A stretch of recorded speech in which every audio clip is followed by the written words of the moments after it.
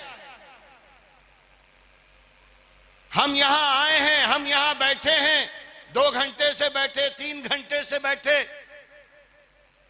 तो इसकी अहमियत क्या है?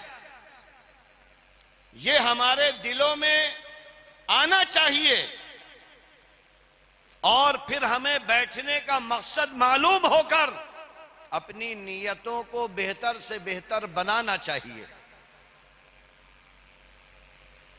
अल्लाह ताला ने कुरान करीम में हुक्म दिया है, फज़कुरूनी अज़कुरकुम, ए मेरे बंदो, हमको याद किया करो, हम तुमको याद करेंगे।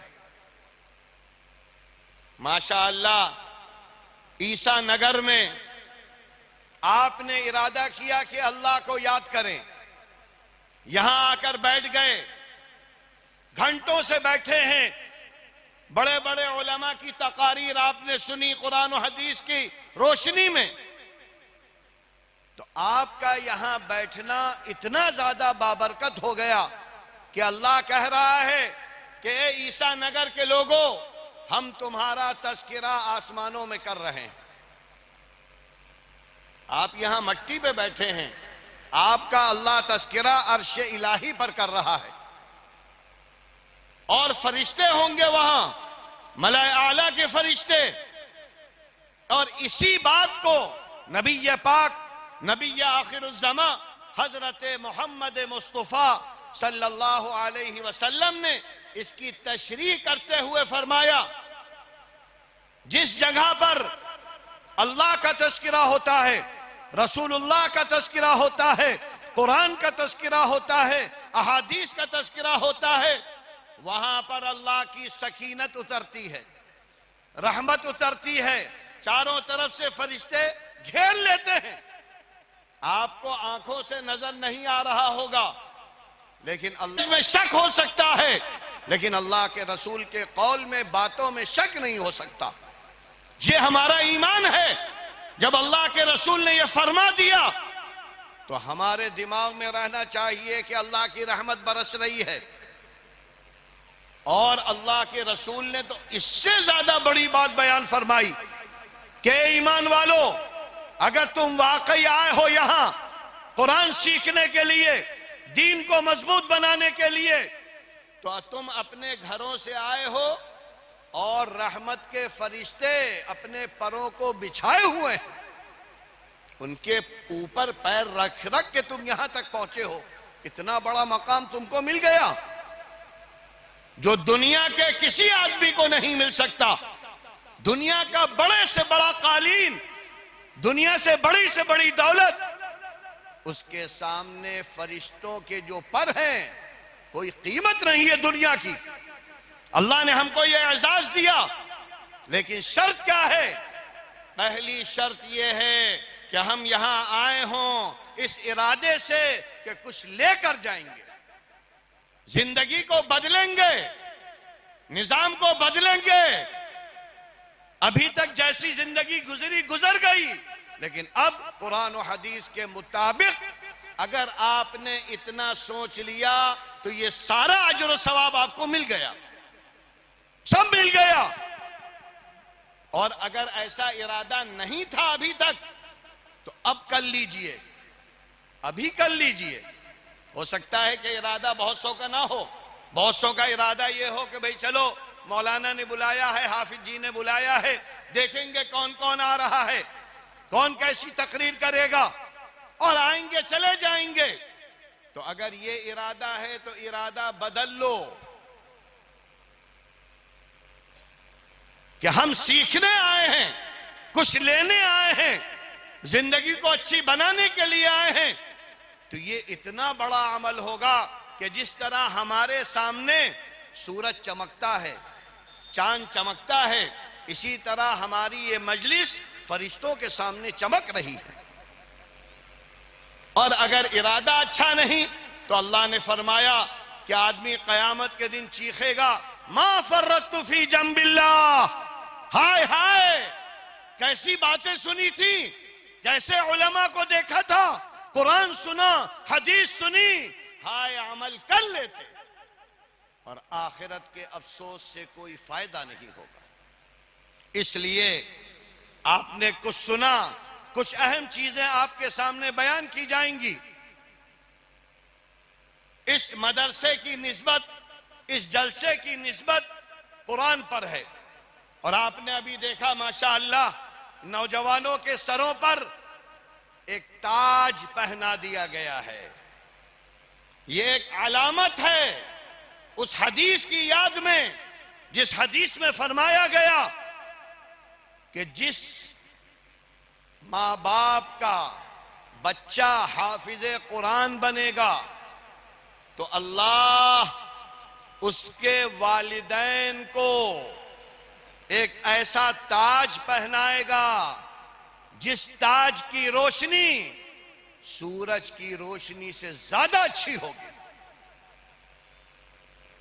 और ऐसा लिबास पहनाया जाएगा जो रेशम से ज्यादा कीमती होगा, और मुश्क के टीलों पर बिठाला जाएगा इन हाफिज़े कुरान को, और इनसे कहा जाएगा, अरे तुमने बड़ी मेहनत की थी दुनिया में, 4 साल 3 साल सुबह शाम रखते रहे, याद करते रहे, तो आज मुश्क के टीलों पर बैठ जाओ। अंबिया गुजरेंगे, तो कहेंगे ये कौन लोग हैं? तो कहा जाएगा कि ये हाफिज कुरान हैं, अल्लाह के कुरान को याद करने वाले, मेहनत करने वाले। फिर अल्लाह कहेगा ए हाफिज कुरान, कुरान पढ़ना शुरू करो। और अल्हम्दुलिल्लाह रब्बिल आलमीन से जब ये हमारे नौजवान बच्चे अल्लाह के दरबार में मैदान हश्र में पढ़ेंगे तो एक समा हो जाएगा, और उसके बाद अल्लाह कहेगा ए फरिश्तों, इनके मकाम को बुलंद करना शुरू करो। और अन्नास पर आखिरी जो जन्नत का ठिकाना है उस पे मिलेगा सबसे आला मकाम। तो ऐसे नमूने आपके सामने हैं, आपके अंदर इनको देखकर ये तड़प पैदा होनी चाहिए कि हम भी इनकी जमात में आ जाएं, हम भी इनमें शुमार कर लिए जाएं। और ये बहुत आसान अमल है, मुश्किल नहीं है। अल्लाह के रसूल सल्लल्लाहु अलैहि वसल्लम ने फरमाया, जो शख्स कुरान को हिफ्ज करने का जरिया बन जाए तो अल्लाह उसको भी उसका सवाब बराबर देगा। अद्दाल्लु अलल खैरि कफ़ाइली, आपने अपने बच्चे को हाफिज बनाया, अल्लाह आपको भी हाफिजों में शुमार कर लेगा, अजर और सवाब देगा। आपका बच्चा नहीं है तो मायूस होने की जरूरत नहीं। अल्लाह के रसूल ने फरमाया दूसरे के बच्चे को हाफिज बना दो। अगर तुमने दूसरे के बच्चे को हाफिज बना दिया तो अजर और सवाब तुमको भी एक हाफिज बाप का मिल जाएगा। तो हर आदमी ये तमन्ना लेकर यहां से जाए कि हम अपने बच्चों को हाफिज कुरान भी बनाएंगे और माहिर कुरान भी बनाएंगे, आलिम भी बनाएंगे, दाई भी बनाएंगे। इसलिए कि ये जो कुरान है, कुरान ने अपना तारुफ कराया है। कुरान खुद कहता है जिसकी किताब होती है वो तारुफ कराता है। हर मुसन्निफ चाहता है कि मेरी किताब का शोहरा हो, लिहाजा लोग आजकल तो फैशन हो गया है, किताबें छपती हैं और लाकर सामने रख देते हैं, देखिए मेरी किताब है, और उसमें लिखा होता है। और अल्लाह कहता है कि अरे हमने भी किताब उतारी है, हमारी किताब का तारुफ सुनो। है हमारी किताब कौन सी? इन्नहु लतंजील रब्बिल आलमीन। अरे मालूम है ये अल्लाह ने जो सारे जहां का पाला नहार है उसने उतारी है। पाला नहार, तुमको पैदा करने वाला, तुमको जन्म देने वाला, तुमको एक नापाक कतरे से खून बनाने वाला, खून से लोथड़ा बनाने वाला, हड्डी का ढांचा, रूह फूकी, और तुम मां के पेट में थे छोटी सी दुनिया में, फिर बाहर तुमको निकाला।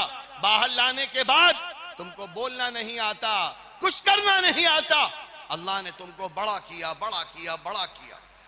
तो उस अल्लाह ने इस किताब को उतारा है, और लाया कौन है? अल्लाह ने कहा हमने अमीन, अमानतदार फरिश्ते को भेजा था कि इसमें रद्दो बदल ना हो सके।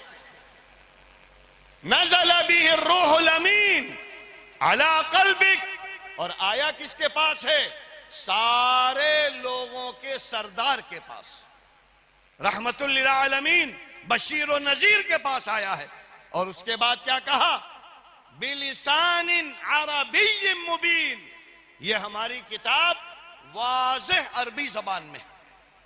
ये कुरान का तारुफ है। कुरान की जो सिफात हैं, खुसूसियात हैं, इम्तियाजात हैं, बहुत हैं। हमारे मुफस्सिरीन ने, मुहद्दिसीन ने उसको 6 बातों में जमा कर दिया है। 6 बातों में अल्लाह ने फरमाया यह हमारा कलाम है, लिहाजा कुरान कलामुल्लाह है, अल्लाह का कलाम। और यह ऐसा कलाम है, अगर आपने जबान से कहा अलिफ लाम मीम, इतना सा पढ़ा तो अल्लाह के रसूल ने फरमाया 30 नेकियां मिल गई। अलिफ पर 10, लाम पर 10, मीम पर 10। अब आप सोचिए जो कुरान को बार बार पढ़ रहा है उसके खजाने में लाखों नेकियां रोजाना आ रही हैं। ये कलामुल्लाह है। उसके बाद अल्लाह ने कहा कि भाई हमने उतारा है, क्यों उतारा है, क्या मकसद है? तो उसी को अल्लाह ने कहा ये कलाम कलाम हिदायत है, गाइड बुक, जिंदगी गुजारने का रोजनामचा, कैसे हमें जीना है, कैसे जिंदगी गुजारनी है, हमारे हाथ पैर का अमल क्या हो, हाथ से हम क्या करेंगे, आंखों से क्या करेंगे, जबान से क्या करेंगे, हाथ पैर से क्या करेंगे। और कुरान कहता है कि इससे ज्यादा अच्छी किताब कहीं नहीं मिलेगी। इन्न हाज़ल कुरान यहदी लिल्लती हिया अक़वम। लिहाजा ये अल्लाह का कलाम है, हिदायत के लिए आया है। उसके बाद अल्लाह कहता है ये हमारा कलाम है, इतना अजीम, इतना अजीम, अगर हम पहाड़ों पर उतार देते पहाड़ फट जाते। लौ अंज़लना हाज़ल कुरान अला जबल लराइतहु खाशिअन मुतसद्दिआ। लेकिन अल्लाह कहता है मेरी मेहरबानी देखो कि इस कलाम को इतना अजीम होने के बावजूद हमने लोगों के लिए बहुत आसान बना दिया। वलक़द यस्सरनल कुरान लिज़्ज़िक्र।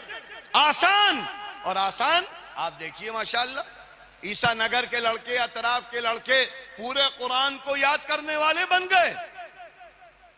जबकि अल्लाह कहता है अगर पहाड़ों पर उतारते पहाड़ फट जाते, ऐसा आसान। और फिर अल्लाह ने कहा आसान तो है, लेकिन यह भी याद रखना ये ऐसा कलाम है जिसके बराबर दुनिया में कोई कलाम हो नहीं सकता। कलाम मोजिज, ऐसा कलाम एजाज, ताकत, कुव्वत से भरा हुआ है।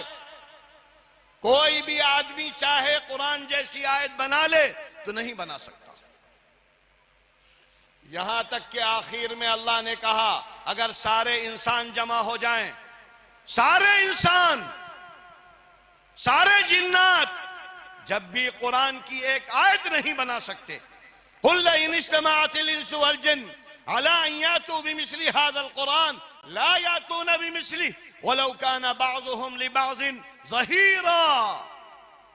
अरे लाओ। और अगर आदमी को कुरान पर यकीन हो तो आज देख सकता है।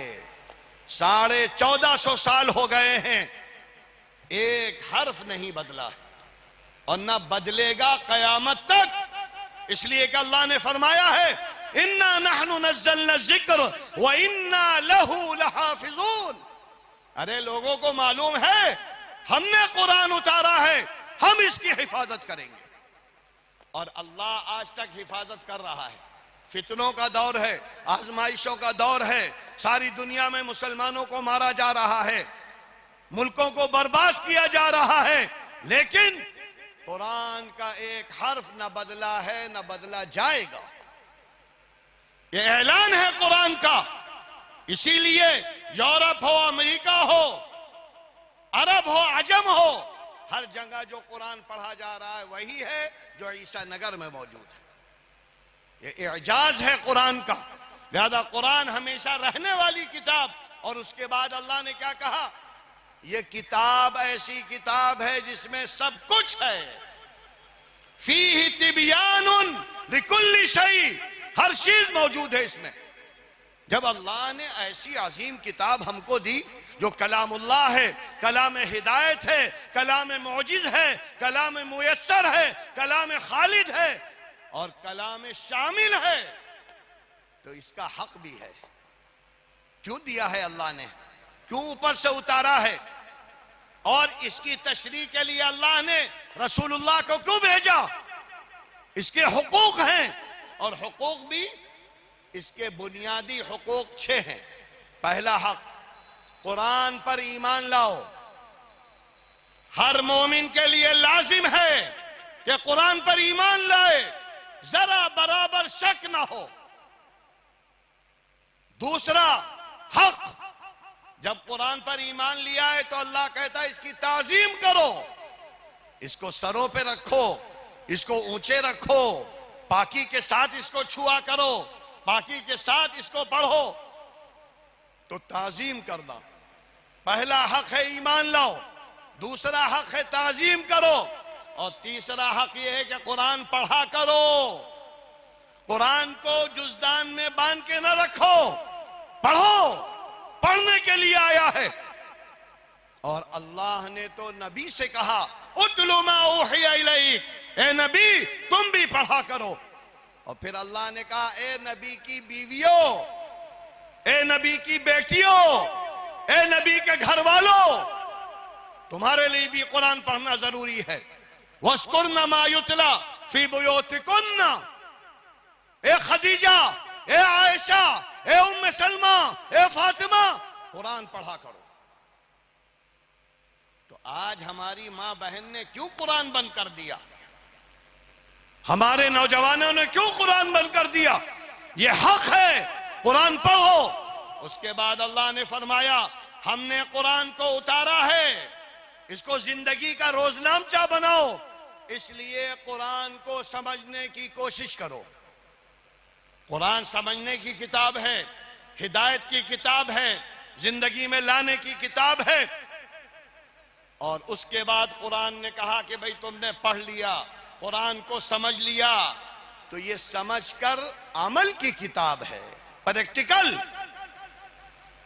जो पढ़ा है अमल करो। इसीलिए सहाबा किराम के बारे में आता है, हजरत अब्दुल्लाह इब्न मसऊद जो हिब्रुल उम्मा हैं, बड़े ज़हीन, बड़े फकीह, वो फरमाते हैं कि 8 साल में हमने सूरह बकरा खत्म की थी। क्योंकि जो पढ़ते थे अमल करते थे, जिंदगी में उतारते थे। तो लिहाजा इसका ईमान लाना, इसकी ताजीम करना, इसकी तिलावत करना, इसको समझना और इस पर अमल करना। और उसके बाद क्या कहा कुरान ने? तुमने अमल कर लिया तो ये सिर्फ तुम्हारी किताब नहीं है, कयामत तक आने वाले लोगों की किताब है। इसलिए नबी या अय्युहर रसूल बल्लिग बल्लिग मा उन्ज़िला इलैका मिन रब्बिक व इन लम तफ़अल फमा बल्लग़्ता रिसालतह। ए नबी, जो कुछ हमने उतारा है उसको पहुंचाते रहिए, पहुंचाते रहिए।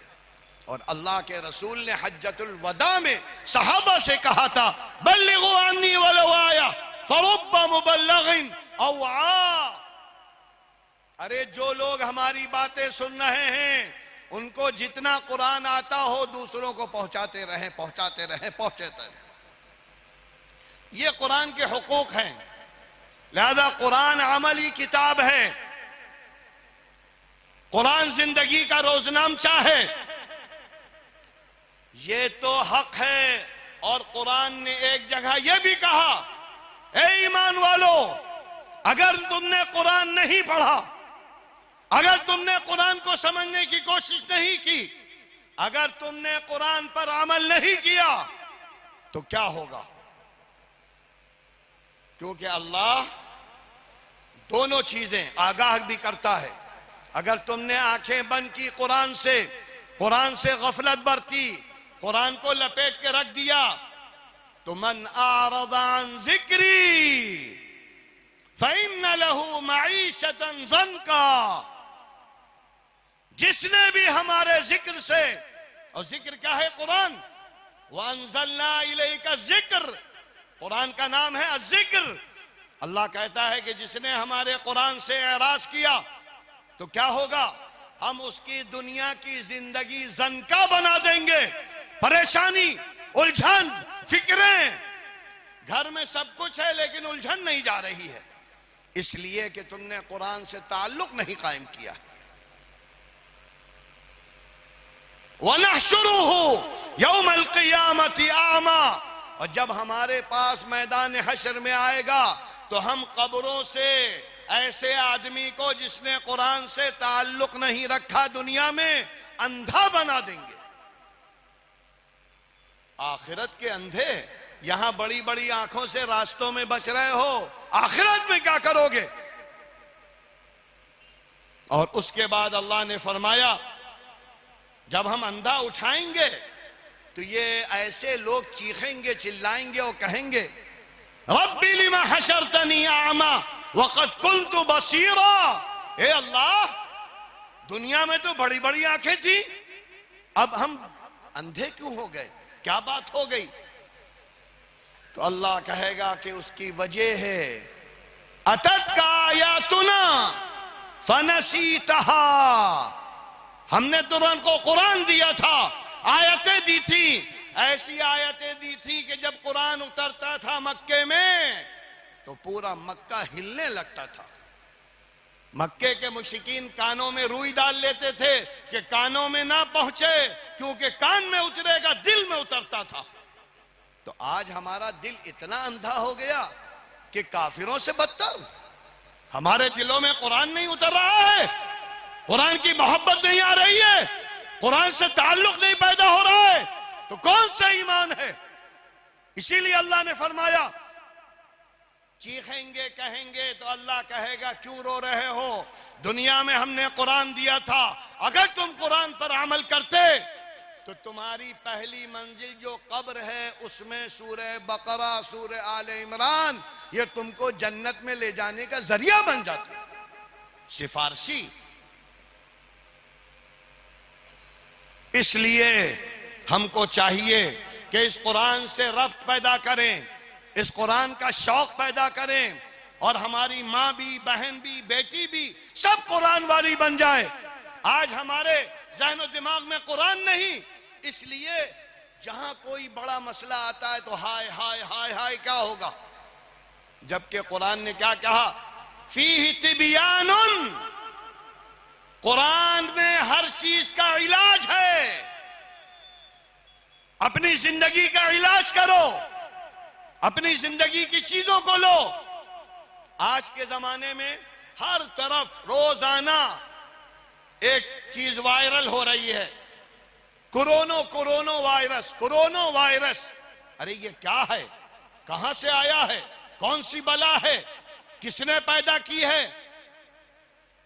कोई कह रहा है चाइना ने पैदा की, कोई कह रहा है अमेरिका ने पैदा की, कोई कह रहा है इस्राइल ने पैदा की, कोई कह रहा है इटली ने की। जो लोग ये कह रहे हैं इसका मतलब ये है कि उनका ईमान खत्म हो चुका है, ईमान नहीं है, रह गई रस्म अज़ा, रूह बिलाली न रही, ईमान कहां है? जबकि अल्लाह फरमाता है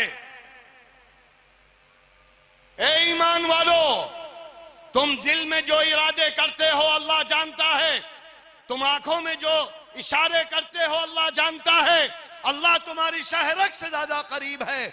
यहां तक के दुनिया का जो पत्ता हिलता है अल्लाह के हुक्म से हिलता है। तो कोरोना वायरस चाइना की इजाद है, रूस की इजाद है। अल्लाह कहता है बीमारियां हम देते हैं, शिफा हम देते हैं। वइदा मरिस्तु फहुव यशफीन, शिफा अल्लाह देता है, बीमारी भी अल्लाह देता है। तो ये फिर कोरोना वायरस है क्या चीज? कुरान में एक जगह फरमाया गया वलनुज़ीक़न्नहुम मिनल अज़ाबिल अदना दूनल अज़ाबिल अकबर लअल्लहुम यरजिऊन। ए लोगो सुन लो, हम दुनिया में छोटे छोटे अजाब का मजा चखाते हैं, छोटे छोटे अजाब हम भेजते रहते हैं दुनिया में। क्यों भेजते हैं? ताकि आखिरत के बड़े अजाब से बच जाओ, इबरत हासिल करो, नसीहत हासिल करो, अल्लाह के अजाब से डरो, अल्लाह की पकड़ से डरो। लिहाजा ये कोरोना वायरस ये अल्लाह का एक अजाब है। एक हदीस में फरमाया गया बक़ियतु रिज़्क़िन उर्सिला अला बनी इसराइल, जो अजाब अल्लाह ने बनु इसराइल पर भेजे थे उसका बाकी मांदा हिस्सा अल्लाह दुनिया में भेजता रहेगा। ताउन की बीमारी एक वबाई बीमारी है। लिहाजा हमारा ये अकीदा मजबूत होना चाहिए छोटी बीमारी हो बड़ी बीमारी हो, वो उसको सिर्फ अल्लाह देता है, कोई नहीं दे सकता। ये अकीदा मजबूत से मजबूत। और उसके बाद अल्लाह के रसूल ने इसीलिए फरमाया ला अदवा वला तियारा, इस्लाम में छूत छात नहीं है, छूत छात का इस्लाम में गुजर नहीं। एक मौके पर साहबे किराम ने अल्लाह के रसूल से फरमाया, ए अल्लाह के रसूल, हमारे बाड़े हैं, ऊंट हैं, बड़े हसीन ऊंट, ऐसे ऊंट मालूम होता है हिरन, चमक रहे हैं, चिकने चिकने चमकते हुए बाड़ा है। और एक बाहर से ऊंट आता है खारिश, खुजली वाला, और हमारे ऊंटों में आता है तो हमारे ऊंट में भी खारिश हो जाती है, खुजली हो जाती है। तो ए अल्लाह के रसूल, इसका मतलब है कि छूत छात का असर है। तो उस पर रसूलुल्लाह सल्लल्लाहु अलैहि वसल्लम ने फरमाया, ए सहाबा किराम, ए मेरे साथियों, जरा ये बतलाओ कि पहले ऊंट को किसने बीमार किया, पहले ऊंट को किसने खारिश दी?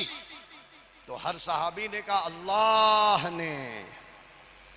तो अल्लाह के रसूल ने फरमाया, जो अल्लाह एक मर्तबा में आदम से वजूद में ले आता है, बीमारी को वजूद में ले आता है, तो लिहाजा वही अल्लाह वो बीमारियां हजार लाख बनाता चला जाता है। जब चीज वजूद में नहीं थी तो अल्लाह ने वजूद दे दिया, और जब वजूद आ हो गया है तो हर बीमारी में जो जो भी पैदा हो रही है, जहां कहीं पैदा हो रही है, वो अल्लाह के जरिए हो रही है। यह हमारा ईमान है, यह हमारा अकीदा है। इसलिए हमको चाहिए कि ये जो कोरोना वायरस है, ये जहां भी जाए, जिस तरह भी जाए, हम ये कहें कि अल्लाह भेज रहा है। बीमारी अल्लाह देता है, बेशक कोई नहीं दे सकता, और शिफा भी अल्लाह देता है। ये तो कुरान और हदीस में आया है कि ये जो वबाई अमराज हैं, ये इबरत के लिए हैं, नसीहत के लिए हैं, जिंदगी को बनाने के लिए हैं, आखिरत के अजाब को याद करने के लिए हैं। और उसके बाद ये तो दुनिया दारुल अमल है, अकीदा तो हमारा यही है, लेकिन दुनिया दारुल असबाब है, दुनिया दारुल अमल है। इसलिए हुक्म दिया गया है कि अल्लाह के रसूल ने फरमाया, फिर्री मिनल मज़लूम फिरारका मिनल असद, ए ईमान वालो, जुजामी से भागो, यानी जहां पर बीमारियां वबाई फैल नहीं हो वहां ना जाओ, और जहां वबाई बीमारियां फैल गई हो वहां से भागो नहीं। न वहां जाना अच्छा है, न वहां से भागना अच्छा है। इसलिए कि अगर तुम भाग कर जाओगे, दूसरी जगह बीमारी हो गई, तो तुम कहोगे कि अरे हम भाग कर आए इसलिए बीमारी हो गई, यहां भी अकीदा खराब हो जाएगा। तो ईमान वाले का अकीदा ना खराब हो, उसके लिए यह हुक्म था। लेकिन आज अफसोस, बीमार से भागो, बीमार से दूर रहो, यह तो समझ में आ रहा है। लिहाजा बीमार को ना आने दो, यह भी बात सही है। लेकिन जो लोग सही हैं उनको रोकोगे, उनको मना करोगे। अल्लाह ने फरमाया है, जब हालात बुरे हो तो फिर क्या करो, फफिर्रू इलल्लाह, अल्लाह की तरफ भागा करो। जब हालात खराब हो, मस्जिदों को आबाद करो, अल्लाह के घरों को आबाद करो। और अल्लाह के रसूल ने फरमाया, इज़ा हज़बहु अमरुन फज़िअ इला सलाह, अल्लाह के रसूल सल्लल्लाहु अलैहि वसल्लम पर जब कोई बात होती, आंधी आती, तूफान आता, परेशानी आती, तो आप नमाज की तरफ जाते थे। ये शरीयत का हुक्म है। लेकिन आज हमने शरीयत को मजाक बना डाला। हमारे मुसलमान क्या ताज्जुब होता है अरब ममालिक पर, वो अरब ममालिक जिनके बारे में आता था कि उनका अकीदा बड़ा मजबूत है, लेकिन आज यूरोप, अमेरिका, इस्राइल के चुंगल में इतना ज्यादा कि अखबारात भरे पड़े हैं कि कुवैत ने जुमे की नमाज पे पाबंदी लगा दी, कुवैत ने मस्जिदों में ताले लगा दिए। क्यों? अरे कहीं अल्लाह के घर में कोरोना वायरस ना घुस जाए। इससे ज्यादा बददीनी कोई नहीं हो सकती। जुमा बंद हो गया, मस्जिदों में ताले लग गए, कौन सा ईमान है ये? और बहुत से उलमा इसकी तारीफ कर रहे हैं, तावील कर रहे हैं। तावील की कोई गुंजाइश नहीं है। मस्जिदें बंद नहीं हो सकती। हाँ, जो बीमार है उससे आप कह सकते हैं कि भाई मस्जिद ना जाओ। बीमार आदमी घर में नमाज पढ़ सकता है, बीमार आदमी को वहीं रहना चाहिए, ये सारी चीजें अहादीस में साबित हैं। लेकिन बलाओं में, मुसीबतों में, ताउन में मस्जिदें न बंद हुई हैं, न बंद होना जायज है। आज हिंदुस्तान के गैर मुस्लिम भी क्या सोच रहे होंगे जब इस्लामी ममालिक मस्जिदों पे ताले लगा रहे हैं। तो हमारे लिए तो बहुत आसान हो गया है, पूरे मुल्क हिंदुस्तान में ताले लगा दो, बंद कर दो। तो ये तो इस्लाम का मजाक है और लोगों की समझ में नहीं आ रहा है। इसलिए नहीं आ रहा है कि हमारा ताल्लुक कुरान से खत्म हो गया है, हमारा ताल्लुक नबी पाक से खत्म हो गया है, हमें दीन मालूम नहीं। अल्लाह कह रहा है जब फितने हो तो हम अल्लाह के घर में जाओ, और हम कह रहे हैं नहीं, हम हरम में नहीं जाएंगे, मक्के में नहीं जाएंगे, काबे में नहीं जाएंगे।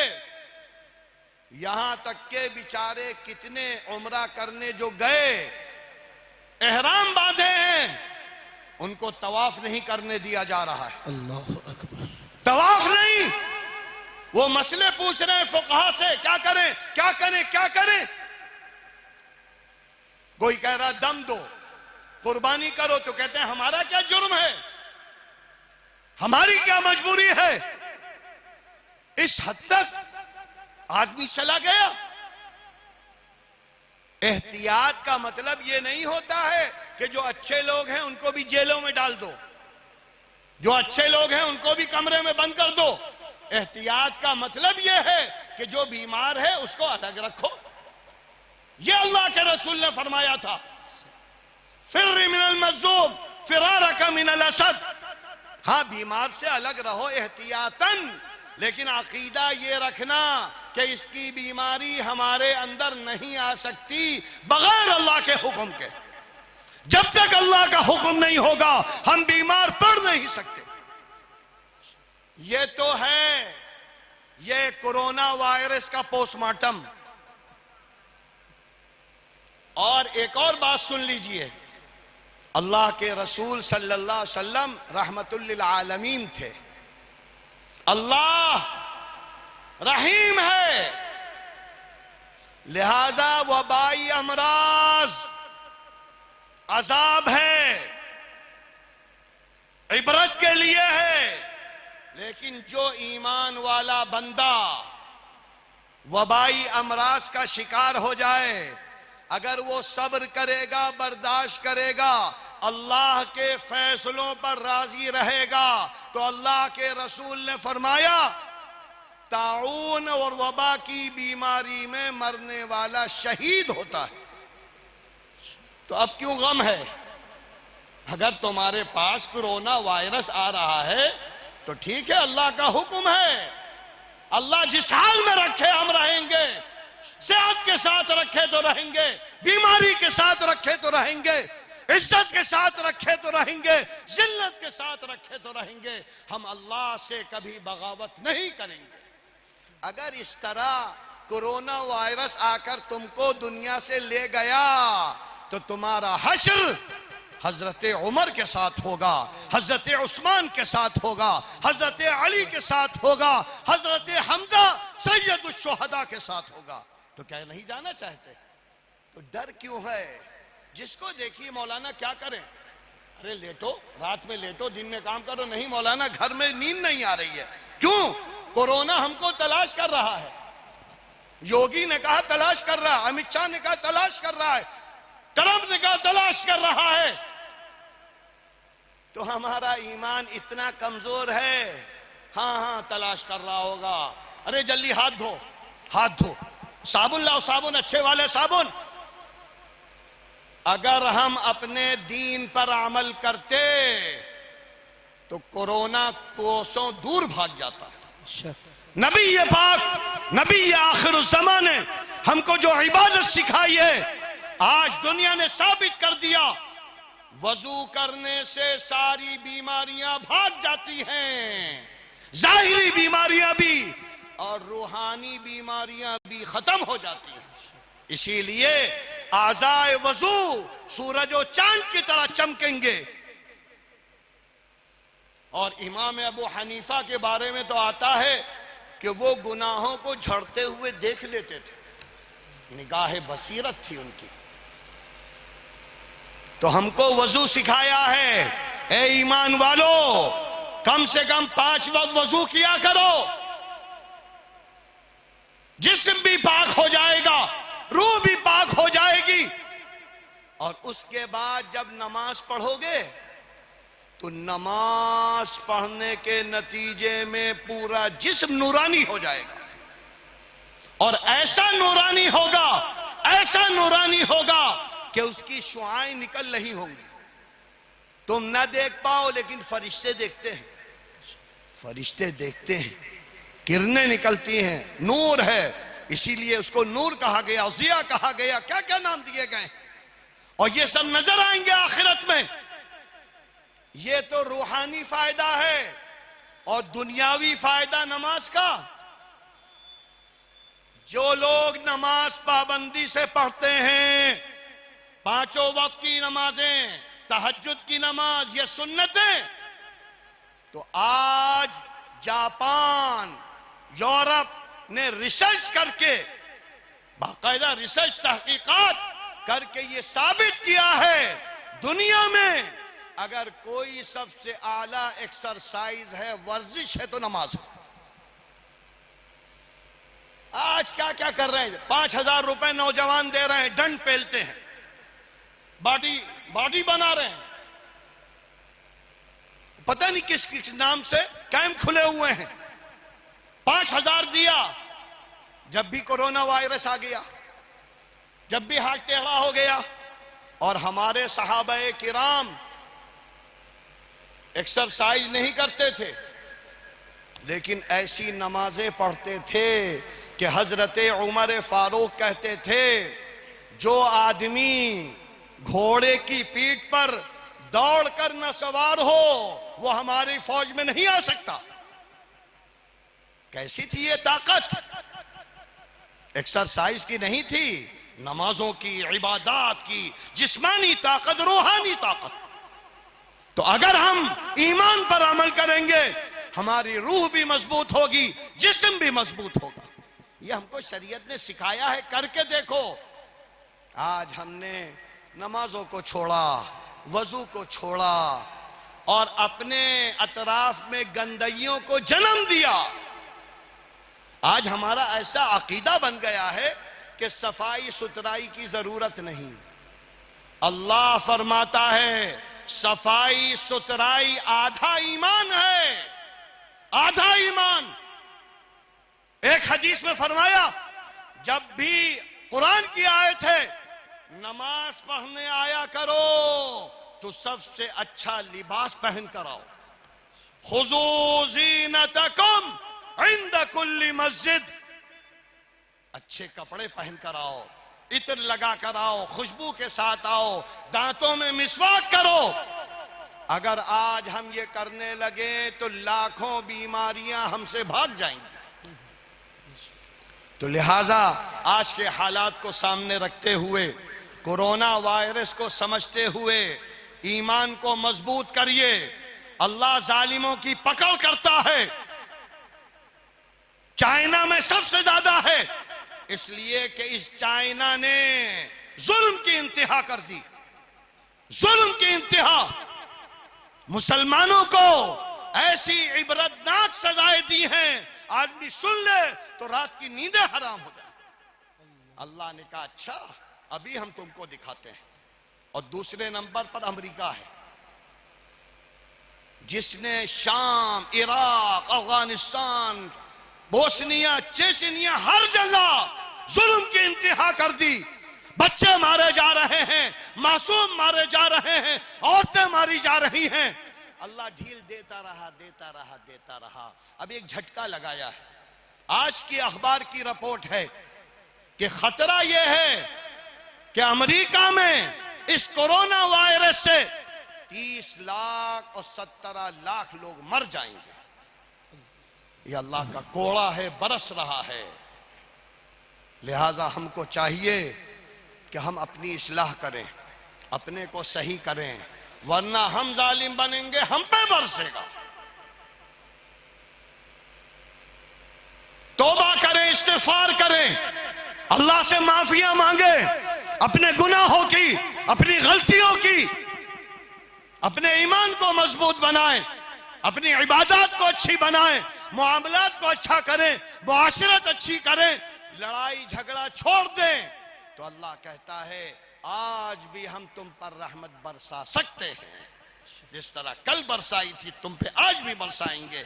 बस हमको लौटना है, हमको रुजू करना है। अल्लाह ताला हम सबको अमल की तौफीक अता फरमाए, दीन का फहम अता फरमाए और हालात से कुरान और हदीस की रोशनी में निमटने वाला बनाए, हालात को समझने वाला बनाए और अल्लाह के फैसलों पर राजी रहने वाला बनाए। जिस दिन हम इस तरह जिंदगी गुजारेंगे तो जिस हालत में भी मौत आएगी जन्नत में पहुंच जाएंगे। वाखिरु दावाना अनिल हम्दुलिल्लाहि रब्बिल आलमीन। एक निकाह होना है हजरत मोहम्मद सलमान।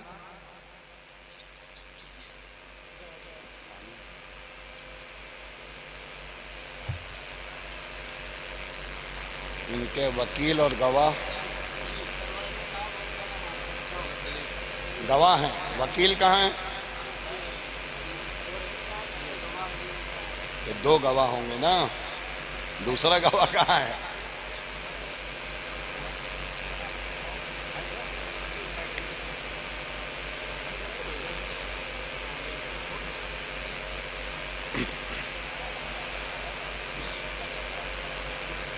अरे फर्जी ना बनाना, असली बनाना वकील।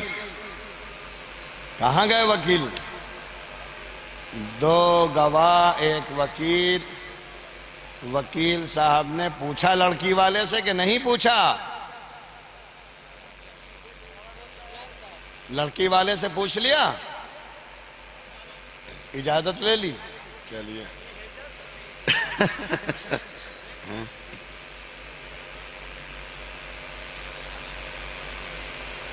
लड़के का नाम सलमान, महर क्या है? 2 डोजन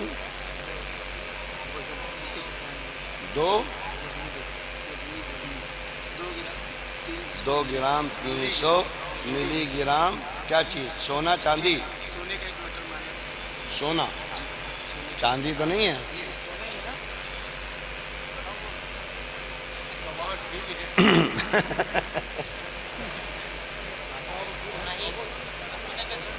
सोना है ना, सोना।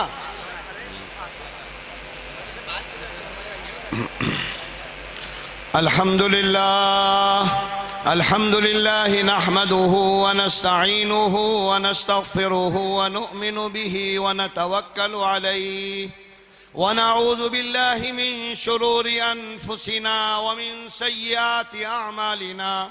मन यहदिहिल्लाहु फला मुज़िल्ल लहु व मन युज़लिल्हु फला हादिय लहु व नशहदु अन ला इलाहा इल्लल्लाहु वहदहु ला शरीका लहु व नशहदु अन्न सय्यिदना व नबिय्यना व हबीबना व शफीअना मुहम्मद सल्लल्लाहु अलैहि वसल्लम अब्दुहु व रसूलुहु अम्मा बाद फ़अऊज़ु बिल्लाहि मिनश शैतानिर रजीम बिस्मिल्लाहिर रहमानिर रहीम या अय्युहल्लज़ीना आमनुत्तक़ुल्लाहा हक़्क़ तुक़ातिह वला तमूतुन्न इल्ला व अंतुम मुस्लिमून या अय्युहन्नासुत्तक़ू रब्बकुमुल्लज़ी ख़लक़कुम मिन नफ्सिन वाहिदा व ख़लक़ मिन्हा ज़ौजहा व बस्स मिन्हुमा